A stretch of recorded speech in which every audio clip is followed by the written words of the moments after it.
31 mars 2026, peuple d'Afrique, recevez nos salutations comme d'habitude. Deux bonnes décisions venant de l'espace AES. Des décisions qui sont salutaires.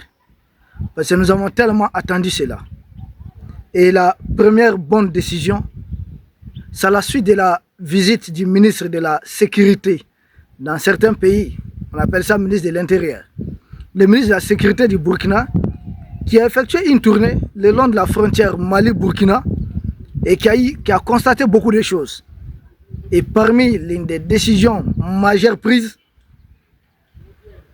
c'est la fin des tracasseries. Parce que vous savez, depuis que nous sommes dans l'espace CEDEAO, on disait la CEDEAO c'est libre circulation des personnes et de leurs biens. En réalité, c'était faux, hein? Dans la matérialisation. Il y avait une manipulation. Dans la matérialisation, ce n'était pas le cas. Parce que dans la matérialisation, qu'est-ce qui s'est passé généralement? On constate que peut-être un citoyen malien qui doit se retrouver, quand on était encore dans la CEDEAO, du côté sénégalais, doit payer des trucs pour passer. Idem pour le citoyen sénégalais, s'il devait être au Mali, il devait payer des trucs. Pour le citoyen malien au Burkina, il doit payer des trucs, des arrangements, des postes. C'est aussi ça l'un des problèmes majeurs de l'Afrique. Il faut que l'Africain lambda lui-même change aussi. Mais comment est-ce qu'on peut être porteur, on a un salaire, maintenant parce que tel est simplement d'une telle nationalité, donc il doit payer. Et on met l'argent. Mais attendez, ça c'est inadmissible. C'est ce qui s'est passé quand on était encore dans l'espace CEDEAO. Et malheureusement, d'après différentes informations, nous avons eu à parler de cela publiquement, que nous avons eu. Les mêmes pratiques ont continué quand nous avons créé la confédération AES, mais on a dit attention. Les autorités de l'AES ont dit non. Il n'est pas du tout normal qu'un citoyen burkinabé, pour passer certains postes de contrôle, se mette à payer au Niger ou bien au Mali. C'est inadmissible. Qu'un citoyen malien se mette à ranger des postes au Burkina ou au Niger, c'est inadmissible tout simplement. Nous sommes un seul même État confédéral. Certes, chaque pays a son indépendance, d'accord, a sa politique, d'accord. Mais nous avons mis ensemble certaines choses, notamment les questions de développement, diplomatie, la défense. Aujourd'hui, on ne peut pas défendre correctement le pays tant qu'un ressortissant des pays membres de l'AES venant au Mali ou bien au Burkina se voit dans l'obligation, bien serait frustré parce qu'il doit ranger quelque part. Mais ça va profiter à qui? À ces terreaux. Donc c'est une situation qui est inadmissible, qui ne peut pas passer. Des questions de développement, libre circulation des personnes et de leurs biens au sein de l'espace confédéral. Mais si une fois on est dans l'espace confédéral, un citoyen doit se sentir gêné ou doit payer tout simplement à cause de sa nationalité, ah là ça passe pas. Ça ne favorise pas le développement au niveau de l'espace AES. Et nous l'avions dit à l'époque, que s'il y a des agents qui se livrent, qui s'entêtent à continuer la même pratique, sont-ils en train de saboter de l'intérieur notre combat? Parce que c'est inadmissible. Aujourd'hui, c'est l'intégration africaine. Et bravo aux autorités de l'Est qui avaient déjà pris cet acte-là de façon formelle. Les dirigeants se sont déjà exprimés là-dessus, y compris les ministres des Affaires étrangères.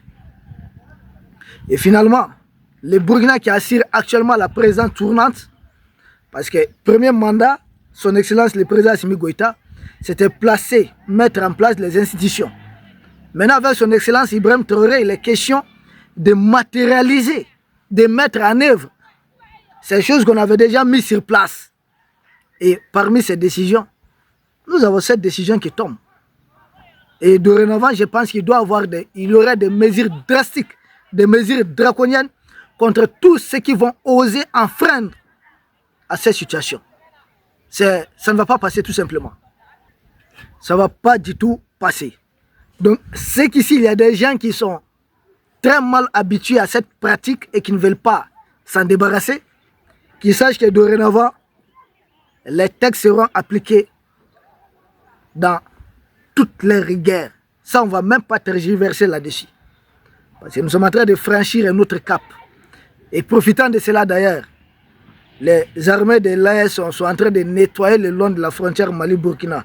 Et du côté de la frontière burkinabé, à l'intérieur là-bas, dans la région de Soum, plus de 40 villages ont d'ailleurs été libérés. Ce qui va favoriser encore cette fluidité des mouvements de part et d'autre des frontières. Plus nos populations circulent librement, tranquillement, plus les terreurs seront de plus en plus exposés. Mais or, si les populations ont du mal à circuler dans cette partie de l'espace confédéral, malheureusement, ça pourrait profiter à ces terreurs mercenaires qui sont envoyés par certaines puissances. Donc c'est la plus bonne nouvelle pour moi. Une très bonne décision. C'était tellement attendu.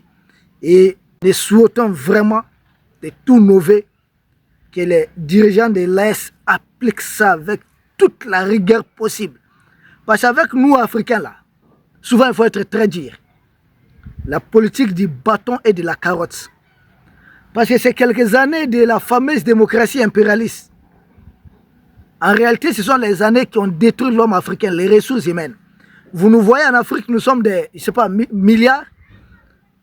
Mais les personnes capables de faire bouger les lignes, on les cherche. Parce qu'ils nous ont... Regardez comment ils ont gâté la jeunesse africaine. Et jusqu'à des gens se plaisent maintenant à faire la comédie, se vanter du vol. Ah oui, oui, de l'arnaque. Attendez, mais c'est sérieux ça? Ils ont gâté l'homme africain. Souvent, c'est bien, nous disons, ils ont volé notre pétrole, ils ont pris notre uranium, ils ont pris notre or. Tout ça, c'est encore... Tout ça, c'est du matériel. Mais ce qui nous ont volé le plus, c'est l'éducation de l'homme africain. C'est la culture de l'homme africain. Ils ont détruit, ils ont transformé l'homme africain. Je parle de la généralité, à quelque chose de... Ceux qui se comportent en terroriste, là, qui viennent à bord de motos, là, mais qui sont-ils? Grande majorité sont des Africains, les gens, commandants de Boko Haram. À grande majorité, à plus de 90%, c'est des Nigériens. Ici, dans l'espace aérien, il y a des mercenaires qui arrivent, d'accord, c'est pour les former, les chapeauter, commander sur le terrain, comme lors de l'attaque de l'aéroport international de Niamey. Mais la grande majorité, troupes, des gens qui se font exploser avec une ceinture explosive. Qui sont ces gens? C'est des Africains qui ont été malmenés, retournés, qui ont été manipulés par certains narratifs. Ah mais c'est ça, ils ont gâté l'homme africain, c'est-à-dire c'est l'homme africain même qui a été détruit. Et il est question de reconstituer, de refaire. Il faut un nouveau type d'Africain qui comprend les enjeux du monde, qui comprend sa culture, qui comprend qu'en réalité, nous sommes mieux civilisés que ces barbares, qui n'hésitent pas à tirer des armes chimiques, des armes nucléaires contre d'autres populations. Que nous, Africains, notre civilisation, c'était sur le comment savoir vivre ensemble en société. Ils ne sont pas plus civilisés que nous, c'est des barbares.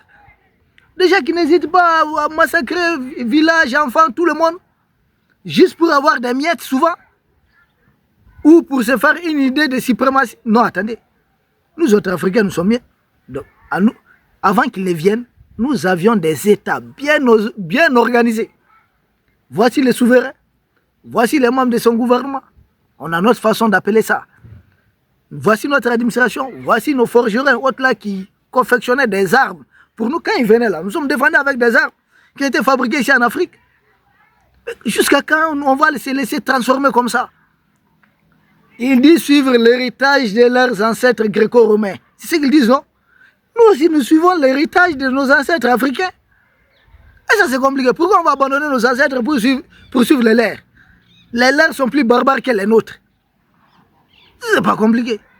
Donc, intégration des peuples au niveau de l'AES, des populations, libre circulation. Et je pense plus tard, peut-être, on va élargir ces dispositifs d'air à tous les Africains. Pas question d'être d'Afrique de l'Ouest quand on est Africain. Si on n'est pas une menace, mais pour le moment, nous sommes engagés dans certaines choses. Comprenez ce que nous sommes en train de dire. Et la deuxième bonne décision que nous avons appréciée, elle a été prise au Conseil des ministres au Niger. C'est la mobilisation des volontaires pour défendre leurs communes respectives, leurs villages respectifs sans doute. Et ça, nous avons tout à appeler à une mobilisation populaire, patriotique. Beaucoup de gens ne comprennent pas ou ont très peu pris en compte ce qui constitue aujourd'hui les mécanismes de dissuasion de l'Iran. Ce sont les missiles balistiques et les drones. que l'Iran produit. Et pour cela, ce sont les écoles d'ingénieurs. Vous savez que parmi les ingénieurs iraniens, beaucoup sont des femmes. Et quand j'entends les narratifs en Occident, que ah non, non, en Iran, il faut lutter, défendre la femme. Je dis, les missiles que vous voyez partir là, beaucoup de ces missiles-là sont fabriqués par des femmes. Moi, j'étais en Iran personnellement. Et la femme n'est pas... Écoute, c'est du pipeau en fait. Parce que chez eux, être intégré, c'est tout seulement permettre peut-être qu'on se promène à moitié nu, ou bien qu'on se promène presque toute nue. C'est ça l'intégration. Sinon en Afrique ici, là, nous cherchons la bénédiction de nos mamans. Chez elles, là, ils ne savent pas faire ça. Nos sœurs, on n'en parle pas. Nous tenons tellement nos sœurs. Ah ouais, chacun comme c'est ça. Mais ça, c'est en Afrique. Mais malgré cela, ces gens viennent, ils disent, ouais, on va vous former, on va... Former qui? Former qui? Chez eux, là-bas, autrefois, ils ont eu à brûler des femmes vives. Nous condamnons ça, c'est de la barbarie. Demandez-vous comment Notre-Dame, pardon, Jeanne d'Arc a fini sa vie. Donc, dissuasion de l'Iran, ce sont les missiles balistiques, d'accord. Mais c'est aussi la capacité de mobilisation des volontaires en Iran. Si vous voyez qu'ils ont peur de venir là, sinon ils savent combat à distance là, l'Iran après c'est pris les déchets. F-35 touché, F-16 touché, F-15 touché, et avion de ravitaillement touché, avion et radar là touché. Eh mais attendez, il reste quoi d'autre? Drone et Reaper ou quoi là, abattu. Attendez, qu'est-ce que les gens entendent? Porte-avions refoulé. Maintenant, ils voulaient débarquer maintenant pour essayer corps à corps. Et mais à ce niveau, l'Iran dit 1 million de militaires prêts au combat. Et parmi ces 1 million, vous savez, les gros lots, l'effectif qui domine, 600 000, ce sont les Bassij. Les Bassij, là, ce sont des volontaires. Ah oui, des volontaires. Des patriotes engagés, prêts à défendre la patrie. Et les impérialistes, ils appellent des milices. Ce sont les volontaires. Si c'est chez eux là-bas, les impérialistes, ils appellent ça des groupes de résistance. Ah ouais, les résistants. En Ukraine, ils vont appeler ça mobilisation populaire. Mais chez les autres, non, des miliciens, c'est comme ça qu'ils appellent. En fait, ce sont les volontaires, les patriotes mobilisés en Iran. Ils sont 600 000. Sinon, effectif réel de l'armée régulière et des gardiens de la révolution mobilisés, c'est autour de 400 000. Mais rien que les volontaires là, ils sont très engagés, ils ne fuient pas. Hein. Et non, non, ils ne sont pas des militaires de métier. Non, non, non, non, non, non. Quand je dis ils ne sont pas des militaires de métier, comprenez. Et ils n'ont rien à perdre, quoi. C'est des gens kamikazes. Un militaire de métier, il est très professionnel. Il sait, voilà, comment mettre en place telle tactique, telle stratégie. Hey, les volontaires là, les Bassij là. Et combien d'ennemis seulement j'ai neutralisé avant de me donner, de me livrer. Et ils sont prêts à aller se jeter. Vous savez ce que les pilotes japonais ont fait lors de la Deuxième Guerre mondiale? Quand ils se jetaient là, des avions, des pilotes kamikazes avec leurs avions. Ce n'était pas encore l'époque des drones. Et les Bassij. Donc cette force de mobilisation, 1 million d'hommes, les impérialistes ne sont pas prêts à recevoir les cercueils pour venir à bout de ces 1 million d'hommes. Pour le moment, ils sont en train de dire, j'ai entendu qu'ils ont combien, 50 000 hommes. J'ai dit même 100 000 là, c'est quoi? Même 300 000 à côté de 1 million d'hommes. Des gens qui sont chez eux. Toi, tu arrives en étranger, qu'est-ce que tu peux faire? C'est juste des propagandes. Toi, tu arrives en étranger, moi je suis chez moi, je connais les coins, les recoins. Toi, tu es obligé de regarder, voilà, te connecter, autre là. Si tu veux te connecter là, c'est passé, je te donne la connexion, il faut essayer. Comment tu vas opérer? Bon, quand le Niger prend aussi cette décision de lancer une mobilisation populaire, le Burkina l'avait déjà fait. Au Mali, il y a des chasseurs traditionnels autres qu'il faudrait renforcer. Au Burkina, nous devons même doubler le nombre de VDP. Parce que c'est ce qui me fait mal à ces gens. Il faut limiter totalement les mouvements de ces terreaux. Doubler le nombre de VDP. Au Niger, il faut aller jusqu'à 300 000 même. Et il faudrait faire là. J'ai proposé la même chose au Mali. Et nous allons continuer à proposer. Parce que pour nous, c'est la meilleure solution pour venir à bout de la guérilla qui nous a été imposée. Il faut si les locaux peuvent combattre efficacement aux côtés de l'armée, la guérilla. C'est des gens qui connaissent chez eux. Peuple d'Afrique, voici les deux bonnes nouvelles qui nous sont arrivées, en tout cas, des bonnes décisions de l'espace AES ces 2 derniers jours que nous avons jugé nécessaire de partager avec vous. Première bonne nouvelle, plus de tracasseries dans les frontières des pays de l'AES. La première bonne nouvelle. La deuxième bonne nouvelle, c'est cette mobilisation populaire au niveau du Niger. Les pays de l'AES, à ce rythme, et puis notre objectif, c'est de devenir un État fédéral. Plus nous sommes unis, plus nous sommes forts. Et nous ne devons ménager aucun effort pour parvenir à cela. Et il y a certains Africains qui ont été retournés, ceux qui ne comprennent rien, ceux qui ont tout à manger à côté du maître. Ah oui, tout a été là.